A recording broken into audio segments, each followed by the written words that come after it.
Hi, I'm April. And I'm Bayleigh. We are real-life friends and neighbors. Together we run a business called Passionist Designs. Our favorite part of our job is being in people's homes and hearing their stories.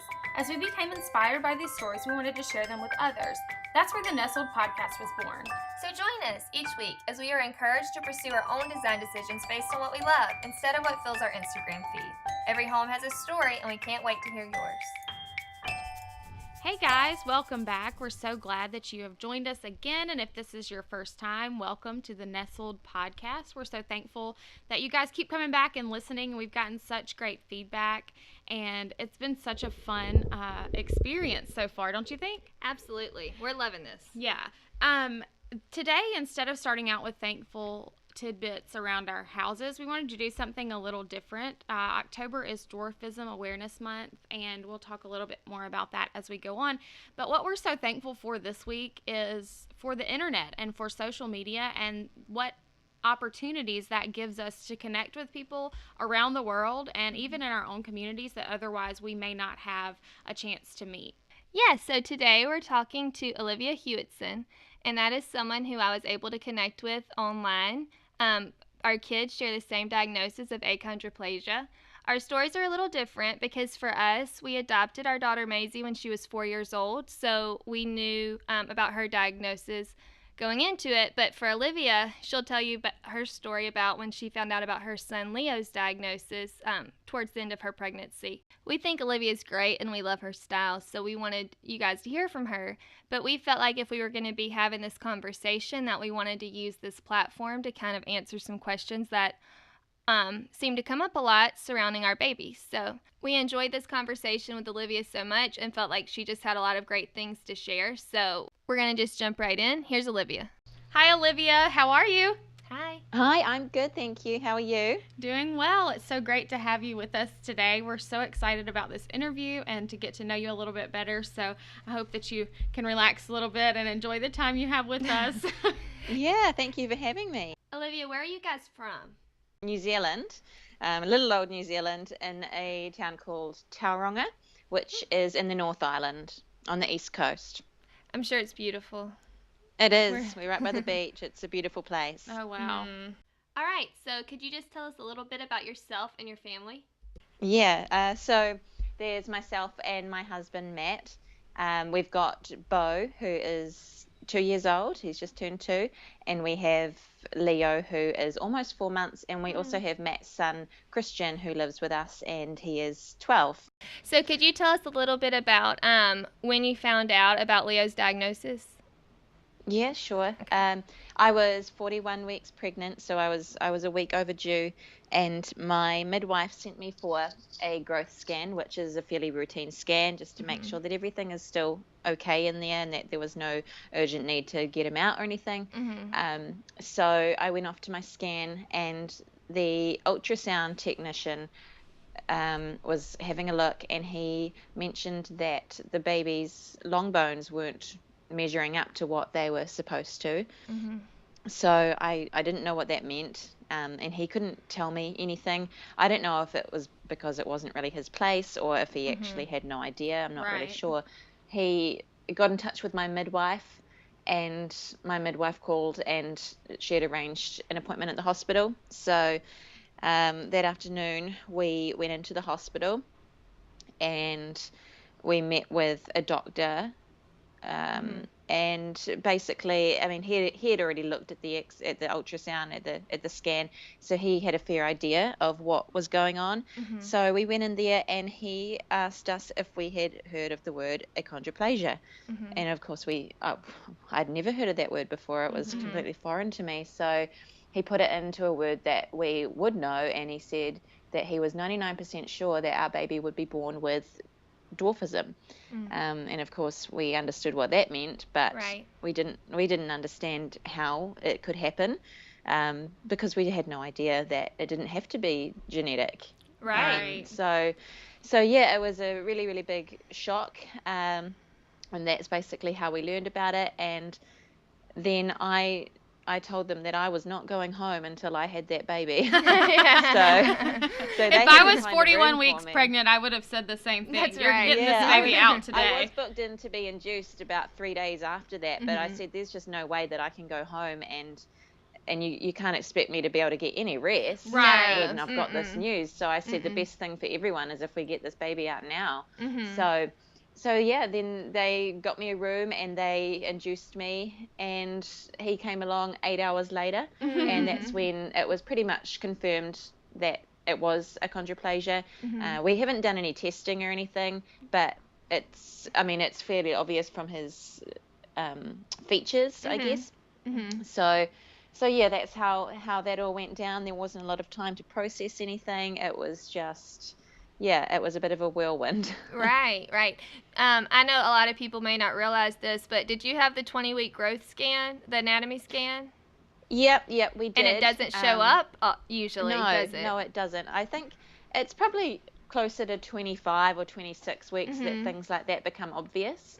So at my 20-week scan, nothing was mentioned. And even if he had noticed that something was a little bit off, I think he probably would have just put it down to maybe being a smaller baby. I don't really know, but because it's not on their radar, it's such an uncommon condition. So for my ultrasound technician, I don't think it even would have been on his mind that that could have been a possibility. So yeah, nothing was picked up, and we didn't, because I had a normal pregnancy, I didn't get another scan in between. It just goes from the 20-week scan, and that's your last scan unless you need one. Right, unless there's overdue, a problem. so. Right. Yeah.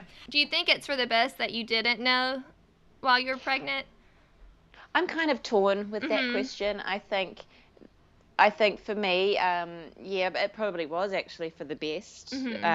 I know that I would have become extremely anxious if I'd found out earlier. I would have been a mess. I would have been so worried, and it wouldn't have been good for my health, and it wouldn't have been good for the baby. Right. It wouldn't have been good for anyone.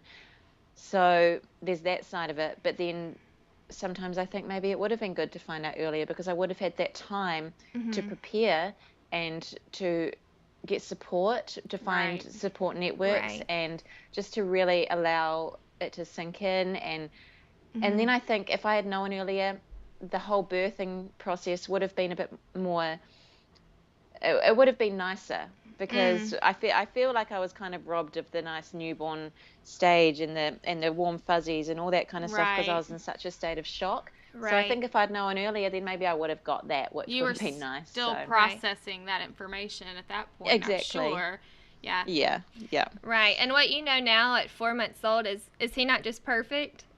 He is perfect. Yeah. He's so precious. And it's just it's crazy to already at this stage. I just feel like there was so much unnecessary worry in the beginning, and I know we are still very early on in the journey, but now that he's showing so much personality, and he's smiling and he's giggling and he's lifting his head up and he's rolling over and stuff, it's all very exciting, and there's so many aspects about him that are just like an average baby. So we're just really enjoying him now, which is nice. Right. I know before we met, we were able to meet Maisy. She was actually 4 whenever we met her in Columbia, and we were so nervous. I mean, it was different because we'd seen pictures and a few videos and things, so it wasn't the same as being pregnant and finding out, but we still didn't know what to expect, and whenever we met her and she walked in, I mean, instantly we were like, we had nothing to be nervous about, I remember watching her the first time going down steps, and we kind of were nervous, and she had the steps. She's fine. And since then, I mean, I don't think we found anything that she can't find a way to do. Yeah, we're constantly, our whole community is amazed by how agile she is, and she's very quick, and she's has great balance, and she's always doing she's so athletic. She makes you really nervous just because she's so daring about things. No fear. Really neat. And it's so nice for me to be able to see you guys and other families that have little kiddies with this condition who are a bit older than Leo, because it gives me an insight into what things are going to be like. And I had so much worry at the beginning about what he wouldn't be able to do, but then I see on social media all these families that are in this situation, and I see their kids, and they're so happy, and they're so gorgeous, and they're just living their life, and there's nothing that stops them. Anytime someone talks about the things that children with dwarfism can't do, I'm always like, they haven't met Maisy. They haven't met Maisy. That's right. Yeah. She reminds me so much of my friend Verity's daughter, Lila, who I was so lucky enough to, I was totally lucky that there's actually a couple of other families that live locally that have little girls with dwarfism. They're both 4 and they're best friends. It's so cute. And now I've become really close with their mums. We've just got this really special friendship now, which is awesome. And when I think about those girls and the fact that anyone would try and tell them that they can't do something, I just laugh, because they are just the most confident, sassy little girls. And they are just like, they're just oozing confidence more than the average 4-year-old. And I love seeing that. One of the things, I think there's a common misconception among people who are not real familiar with achondroplasia, that they think that there are other disabilities than physical that come with that diagnosis. And so as part of Dwarfism Awareness Month, we just want to make sure that people are aware that it doesn't delay children in other ways. Exactly. Yeah, their IQ is not affected, their life expectancy is not affected. Those are questions that I do get asked. So yeah, I guess that is something that people do think about, and I know that is one of the things that I thought about when you got that diagnosis. My first question to the doctor was, I said, don't they have shorter life expectancy? And I don't know where that came from. I don't know why I thought that. Many people think that. Yes, that is very common that people do. I don't know why though. And now it's just like, I mean, why would they have a shorter life expectancy? It doesn't make any sense. But I can see why people think that, because it is something that I was concerned about right at the beginning. So, but my doctor assured me, he said, no, not that I know of. So. Right. Well, so that was reassuring. I know there are some forms of dwarfism that those other things are affected. So we're really just talking about achondroplasia. Exactly. Right? But achondroplasia. When we're talking to other kids about Maisy, when they ask questions, I always say, she's just little. You know, she's just smaller. She's not a baby. Just small, that's all. Just small, that's all. That's right. Do you have anything else people ask a lot that you want to address while we're chatting about it? I guess the main thing is, I mean, I didn't actually realize how many people out there because I mean, from Leo we've got quite a large social media following, and that's only came about since he was born. So people are so interested in him, and they just love him to pieces, which is really awesome. But I had no idea how many people actually assumed that it ran in our family. And I guess I think I want people to know that it doesn't run in our family at all. It's Leo's type of dwarfism is a completely random occurrence, and it happened at conception. There was nothing that could have been done to stop it. It's just something that happened. And 80% of people with dwarfism are born to average height parents, and they have average height siblings as well. So I think it's I see different statistics everywhere, but I think it's a 1 in 25,000 chance of having a baby with achondroplasia. But I see different numbers all the time, so I'm not entirely sure that's right. But yeah, so it could happen to anyone, and it doesn't run in our family. And it does affect Leo's chances of when he has kids. I mean, obviously they are more likely to carry that gene on. But for us, he was a random occurrence, and that's why we call him our little miracle. And then also, I guess while we have ears, we can talk about what we refer to in our house as the M word, which is midget. Yeah. Which, I mean, it's even weird for me to say it because it out loud. I don't like to say it. I don't even like to say it. It makes me feel uncomfortable. But for anyone who's listening who does not know, that word is considered extremely offensive, especially when describing a person or a person with dwarfism. We get asked a lot, well, if they don't want to be called midget, what should we call them? Well, we prefer Maisy. I don't know about you guys. Yeah. You prefer Leo. Yeah, you know. And then we don't mind at all if you say that Maisy has dwarfism, because she does have dwarfism, but dwarfism is certainly not who she is. And so. Yeah, totally. Yeah. Yeah, I'm sure we'll probably get to that stage where it comes up a lot more. At this early stage, we haven't even We haven't come across that at all, which is really good. But as Leo Yes. gets older, I know that things like that will come up, and it's Mhm. just something that we have to be aware of, and we've just got to educate, I guess, Right. educate everyone about it. Right. Yeah. We usually can tell pretty quickly when someone just doesn't know that the word is offensive and when someone is using it purposefully in an offensive way. And so we Yeah. like to handle those two situations a little differently. Yeah. But we know, like, there was a time when we didn't know how offensive that word was. And so Right. we try and keep that in mind. And like you said, Yeah. educate where we can. But Yeah. anyway, just like I said, while we had some ears, maybe a few Yeah. people who didn't know that was offensive now do, and they won't Yeah, they do. make that same Exactly. mistake. So Yeah. So, yeah, let's talk a little bit about your home. Okay. One of the things that we love to talk about around here. yeah. So, Olivia, what would you say is the personality or the feel of your home?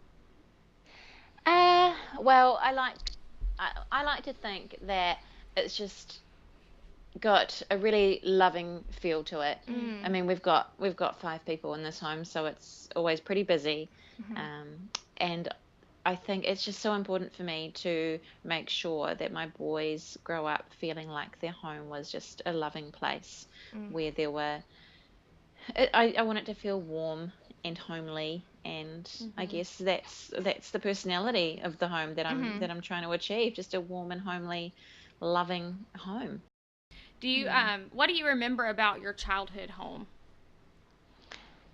Well, it was just me and my mum for a long time, until she met my stepdad. So for a majority of my childhood, it was just me and her, and we lived in an old house, an old wooden house, and I love it. I mean, at the time, I probably thought I wanted a big flash 2-story house. Right. But looking back now, it's the kind of house that I would want to raise my family, and I just wish I could go and buy it. It's because she doesn't live there anymore, but it was my home for 18 years of my life before I moved to university. I was in that one home, and I guess I remember there was absolutely no theme to it.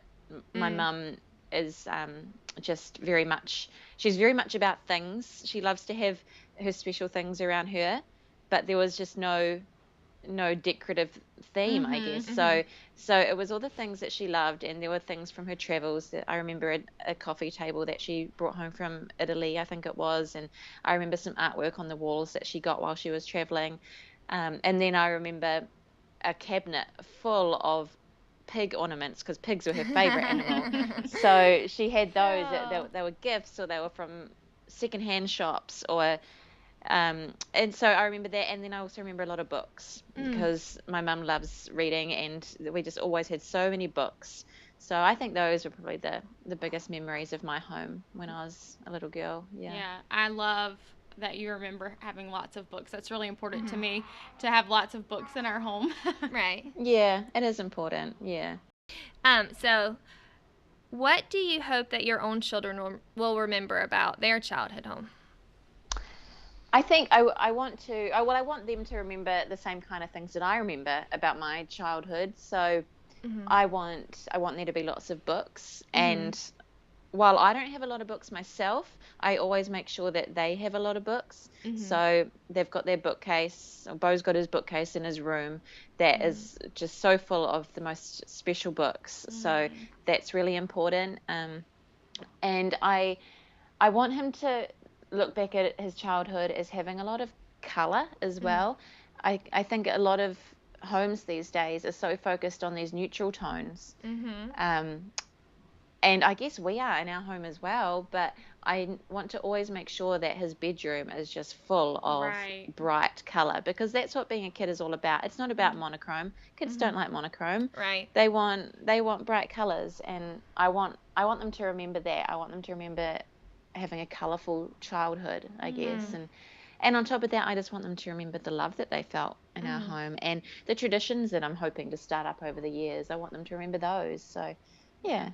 I'm really encouraged by you saying that, and actually a little challenged, because I try to control a little bit of my kids' like what they're allowed to have in their rooms. But in the same way, Bayleigh and I have talked about this. Our parents let us do so much in our own bedrooms as children that I don't think we would be doing what we're doing today if we hadn't had that freedom and the artistic ability to like bring in crazy colors. And you know, I had so much color in my bedroom when I was little. My mum let me choose my color for my feature wall, and I chose a purple. So I had this big purple wall, and I had a huge purple pin board that I had all of my artwork on, and I had photos everywhere, and that's what I loved my room. And I also, because we were renovating for so many years, it never really got finished, but I had this wall that I was allowed to draw on. So whenever my friends came around, they would all sign their names and they'd draw pictures on this wall, because one day we were going to paint over it anyway, so it didn't matter. And it just stayed like that all through my high school years.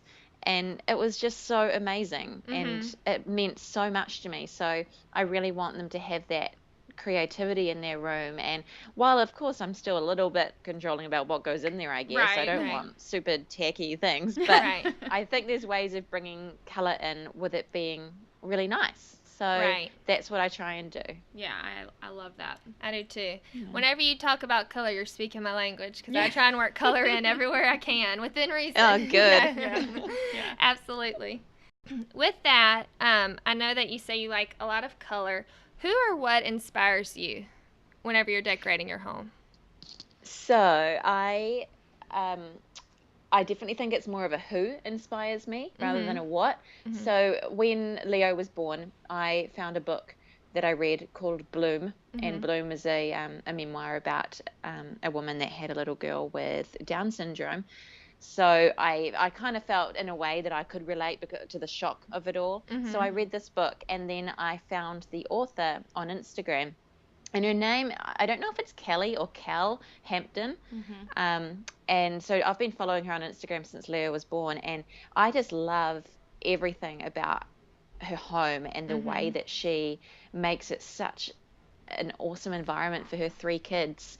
She's got, I mean, it's not even so much the way she decorates it. It's the way that she lives in it. And it's just amazing. I love her holiday traditions that she does in her home. So she goes so hard out with her decorating. I guess that's kind of an American thing. It's not so big over here, but you guys seem to go really all out with your Halloween, especially. And I absolutely love how she's done that in her home. She just decorates everything, and she comes up with a seasonal bucket list, which she puts up in her living room or in her dining area, and it's just got this checklist of everything that they're going to do as a family that season. And it's all, I mean, it's just amazing the vibe that her home seems to have. And this is just from watching her stories on Instagram. So I think that is what I aspire to. I want my home to be like that. I want to start up a bucket list, and I want my family to feel like we've just got this awesome checklist of things to get through in the season. And we may not decorate for Halloween, but I want to do the same kind of thing for Christmas, because I can't wait to see what she does for Christmas. It's going to be awesome. So I want to follow along in her footsteps and be a cool mum like that. And she is I follow her also, and you're right, she is such a cool mom. I've followed her for years, and I have not actually read the book Bloom, but I followed her blog way back when. I found it years and years ago. And so I've had a few friends who had babies who were born with a diagnosis they weren't expecting, and I always send them in the direction of Bloom, because even though I haven't read it, just following along with her, I trust fully that that's going to get the message that they'll get the message they need to hear. No matter what the diagnosis, I think it's just a really good book to read, because I related on so many different levels with that shock that she felt. And it was a hard read, because I read it so early on, and I was still feeling all the emotions, but it was just such a good read, because I think she also finds a way of bringing in a little bit of humor into it, and I just love the way she writes. So it was a really beautiful book to read. And her babies are precious too, aren't they? They are. They're so cute. gorgeous. Right. Yeah. So I assume her name, I've always thought Kelly, but it could be Kelle, because it's Kelle. But if she ever happens to hear this, you've got a fan in New Zealand and a fan in Mobile. Fan in Mobile, Alabama. Right. And we love the way you decorate your house. So maybe we can have her on the podcast at some point and she can clarify how to say her name. Yeah, she can tell us how you say her name. That's true. That's a great reason for her to you come. have to get her on. That would be so cool. And if anyone listening wants to find her Instagram, I think it's ETST. Is that right? Yeah. So it's not an obvious name, but I don't even know what that means. But Me either. it's ETST. Yeah. Yeah. So if anyone wants to find her, I certainly recommend her feed. Yeah. Yeah. Okay. So are there any parts of your home that you would like to change right now? From a more materialistic point of view, I think I would love to change our curtains, which we are doing next month. We've lived in this home for a year now, and the curtains were the first thing that I wanted to get rid of, but it's just taking us a while to get around to it because it's not cheap to replace curtains in a home. So it is not. So yeah, it's taken a while, but I am just so excited to do that because at the moment they're very dark and I think they really enclose the house too much. I want lighter curtains to make it, I just want to open it up more and feel a bit brighter. So I think that'll change the whole feel of the home. That's going to make such a difference for you. Yeah. I'm excited. I'll be watching for pictures. I know. We're gonna stalk your Instagram page. Reading about it. Okay. Post a lot of pictures so we can see. And you told us a little bit about a project that you're currently doing. Can you talk about that a little bit? Yeah. I don't actually know where I got this idea from. I think probably on Pinterest or something. But I mean, as a child, I remember always having an advent calendar, and it was just one of those little box ones that you pick up from the store, and it's got chocolate behind each door that you open on each morning of the month of December. So this is like a grander version of that. So I am making a fabric version of the advent calendar, which I'm going to hang up on the wall. It'll come out each December, so it'll be reusable every year, and it's going to have pockets for each day of the month, and in each pocket will either be a small gift. It won't be anything big, they'll just be very little things to keep the boys happy, and on other days it might be an activity that we're going to do together as a family that day. So it might be baking, or it might be going out and doing something exciting. So it's just a different take on it. Instead of getting a chocolate every morning, it's something a little bit more exciting and different. And I'm hoping it's going to create awesome memories because, I mean, I've just only learned how to sew since Leo has been born because I want to be able to make clothing adaptations for him. So this is something that I thought, well, I've got the sewing machine now and I kind of know what I'm doing. So I'll give it a go. And it's actually turned out to be the best thing I've made so far, and it's looking really good, and I'm really proud of it, and I can't wait for December so I can put it up. I was gonna ask you if you knew how to sew before he was born. No, you're teaching yourself, huh? Yeah, definitely something that I wouldn't have even thought twice about, but now that he's here, I know that it's something that, I mean, at the moment it's not so necessary, but as he gets bigger, there's going to be alterations that need to be done. So I'd like to, he's laughing at me. So I'd like to be able to just hop on the sewing machine and quickly whiz something up for him, Right. I'm excited to see the finished product. And have you been using a pattern, or are you just making it up as you go? I'm making it up. Look at you. So now what you need to do is you need to learn how to turn it into a pattern. And then you can sell it. Yeah. I know. That's what people have said. I should be selling them. But well, if you sell the pattern, then you don't have to do all the sewing. You don't have to actually do the sewing every time. That's true. That's a really good idea. I didn't think about that. Just pop it up on Etsy and let people, sew them themselves. Right. I would be interested in a pattern. Yeah. But you're brave. I'm not brave enough yet to try and take something like that on without a pattern. So good for you. No, thanks. All right. What is one thing in your house that you are loving right now? One thing that I'm really loving is it's actually something that we won in a competition just after Leo was born, and it suits our home so perfectly. It's a wooden height chart, which we have screwed into the wall, so it's always there, and it's inscribed with my favorite Dr. Seuss quote, and it says, "A person is a person no matter how small." So it just worked out so perfectly that we won this height chart, and that was one of the options on the website. You got to choose. You could either have your family name engraved on it, or there are a few different options. But then I saw this one, and it already had that quote on it, and I thought, wow, this was just meant to be. So I got that, and it's going to be the start of another family tradition where we measure the boys' height every year on their birthday. So yeah, I think it's really special to us. And what website did that come from? Do you know? Yes, so that came from a company called Love Bradbury, and they're a New Zealand company. I think they're just starting out as well, and they're awesome. They do a few other things as well, and they're a really, really lovely bunch of people there, and they just love seeing Leo as well, and photos of Bo with the height chart, and it's really nice. Yeah, we'll link that in the show notes. Yes, so people can go grab them one if they want. Yeah. And then what are some of your favorite places to shop? Well, I think it depends on my budget. Amen. I feel you. We have a big store called Kmart, and I guess that's kind of like your. Do you have a Walmart? We have Kmart's. You have Kmart. Mm-hmm. We don't have any locally anymore. They all closed, but we Target did. closed Kmart, I think. Yeah. I guess it's kind of like a Target. It is. It's very similar. Yeah, it's got a lot of really, really cheap homeware, but it's really cool homeware. So I love to go there quite regularly. I don't feel too bad about spending money on the home when I go there, because it's just so cheap and it's cool and it looks really neat. So I do that, and then if I want to splash out a little bit and get something a bit more special and worthwhile, I guess, I go to a couple of the boutiques that we have locally. There's one called Paper Plane and another one called Flux Boutique, and those are probably my favorite, and they just do the most beautiful homewares, and they're just gorgeous. Everything about those stores are just beautiful. So are either of those stores on Instagram?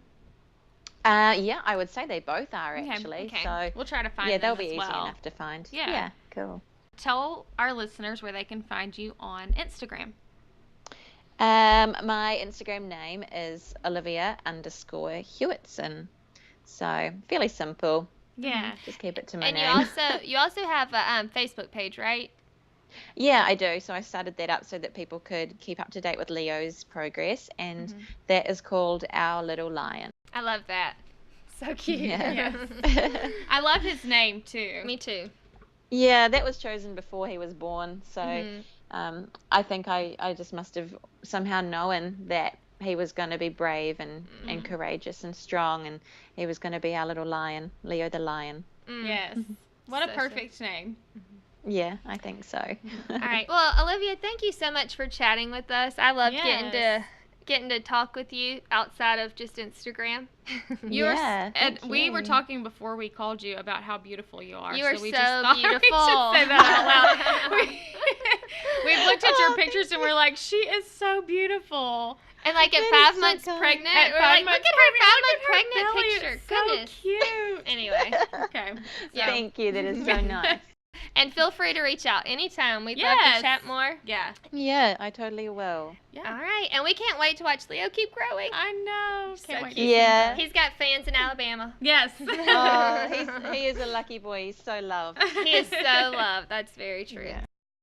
Did you guys love Olivia as much as we did? We thought that she was so great, and we were just so thankful that she took the time out of her day to interview with us. And I was so inspired by her talking about her kids' bedrooms and how she wanted them to be colorful and to have freedom to decorate them herself, because I am so OCD about what goes in my kids' rooms, and I want them to look a certain way. And so I just was encouraged to let them be kids and stop worrying about all of the design stuff, and that doesn't matter. They need to have a room that they enjoy. So I was really inspired by that. I love that too. I was also really encouraged to hear her talk about her childhood home and how much she loved being raised in just a small wooden house, because as you guys know, we recently moved our family to a small wooden house. Yeah. And so I hope they grow up and feel the same way. Yeah, and love those walls. Yes. At the end of our interview with Olivia, she asked Bayleigh a question about their adoption of Maisy and if they set out to adopt a child with dwarfism. And so instead of our usual listener question at the end of this interview, we wanted to share Bayleigh's answer with you guys about that. And just in the theme of dwarfism awareness, we thought it was a great way to end our episode today. So here's Bayleigh's answer to that question. So Right. we did not initially set out to necessarily adopt someone with dwarfism, but we were pretty open to any physical special need. And then whenever we found out about Maisy, we had just signed on to the Columbia program. We thought we were going to adopt from a different country and then switched over to adopt from Columbia. And almost instantly, we got a phone call from the representative there who said, there's this 3-year-old little girl with dwarfism, and we think she would be perfect for this family if they're good with that. And we pretty much said yes before we had any details. We just had a feeling she was ours. And so they made us wait until we had her file with her photo and everything before we said yes. But we opened it up and said, yes! Please, can she be ours? So. But yeah, that is so nice. We did know that she would have some sort of special needs. But honestly, dwarfism her achondroplasia has been almost a non-factor so far. Yeah. We thought that we would be dealing with a lot more physically, I think, whenever we set out for a special needs adoption, and this one has been almost a non-need so far, Yeah. But That's really nice to hear. yeah, she has done so well. We were very blessed because she didn't have any kind of physical therapy or occupational therapy, but she's really not behind in any way physically. So Yeah. she's done Great. really And she hasn't had any surgeries or anything? She's gotten tubes in her ear. She's had 4 different sets of tubes, so she's kind of struggled with that. But other than that, But that's a minor thing, really, isn't it? I mean, so minor, yeah. yeah. Yeah, I'd be totally fine with that. That I can handle. Right. She will have to have some sort of surgery on her legs at some point. They're pretty bowed, but we're not there yet, so Yeah. we'll take that as it comes, Anyway. Yeah. Oh, But that's she's a nice special, story. and we're glad she's ours for sure. She's a absolutely. spunky little thing. Thank you guys so much for listening in with us today. We hope you enjoyed the episode, and we hope that you learned something, either about dwarfism awareness or even something about your home. I hope that we will loosen up a little bit, let our kids color outside of the lines, and bring some color and freedom into their lives. And if you don't have kids, give yourself the freedom to do that. Do what you love. Absolutely. And if you guys want to continue the conversation about dwarfism awareness, you can chat with us over on Instagram at Poshness Designs. We're also on Twitter and Facebook under the same name. And we would love it if you would leave us some reviews. We promise not to ask you guys every single week for eternity for reviews, but right now we're still new. So please leave us a review. Yes, that helps people find us. And while we're new, we definitely need help with that. And thank you to those people who have left us reviews. Melissa Munger and Yeah. Free Mama, and and my husband. have all and left us Justin. reviews. Thank you so much. So, thank you guys. We hope that you have a great week, and we'll be back next Tuesday. Yep. See you then.